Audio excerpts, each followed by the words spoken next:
विश्व के इतिहास में भारत के अंदर सन 2025 13 जनवरी 2025 से 26 फरवरी 2025 तक कुल 45 दिन तक महाकुंभ मेले का आयोजन रहा, जो एक रिकॉर्ड है जिसमें देश विदेश के लगभग 66 करोड़ लोगों ने संगम में आकर गंगा स्नान किया।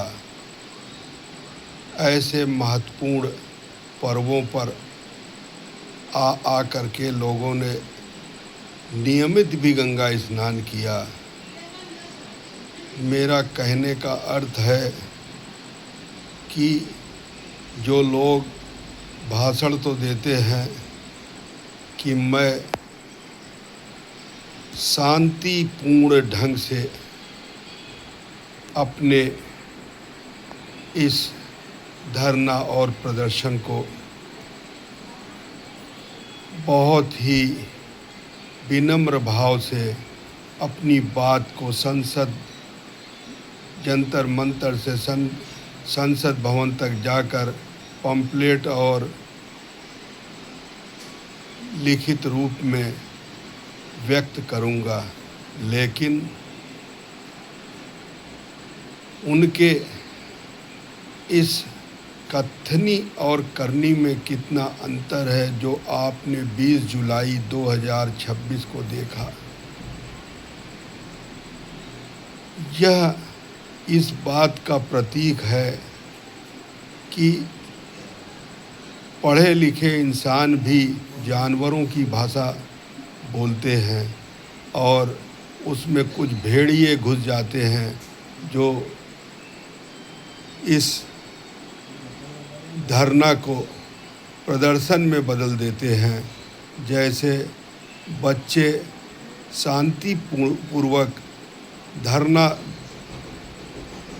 देने के लिए आए थे और शांति मार्च के रूप में अपने ऊपर जो नीट का पेपर लीक हुआ और जिनसे उनके माता पिता वो स्वयं आहत हुए, उसके लिए वो सरकार से ये आश्वासन चाहते थे कि सरकार भविष्य में ऐसी कोई घटना न घटे, लेकिन उस दल के अंदर, उस व्यवस्था के अंदर कुछ कालनेमी जैसे लोग अंदर घुस जाते हैं, क्योंकि वो सरकार के विरोध में अपने बच्चों के इस अनशन में एक ऐसी घृणात्मक कार्य कर देते हैं जिससे बच्चों का अनशन और सदा के लिए सरकार भी सतर्क हो जाती है कि कोई भी धरना प्रदर्शन देश में नहीं होगा। हम कोई भी घटना होगी उसका सही ढंग से अंतिम फैसला तक उस व्यवस्था को देखेंगे। तो जो घटना घटी वो बहुत दुखद है और जो उसमें तमाम पार्टियां आ कर के अपने रोटी और रोजी को सेकने के लिए माध्यम बनाया कि हम इस माध्यम से देश की सत्ता तक पहुंच सकते हैं, उनके इस घृणात्मक कार्य से वो देश की जनता के दिल में तो क्या उनके आंसू तक नहीं पहुंच सकते।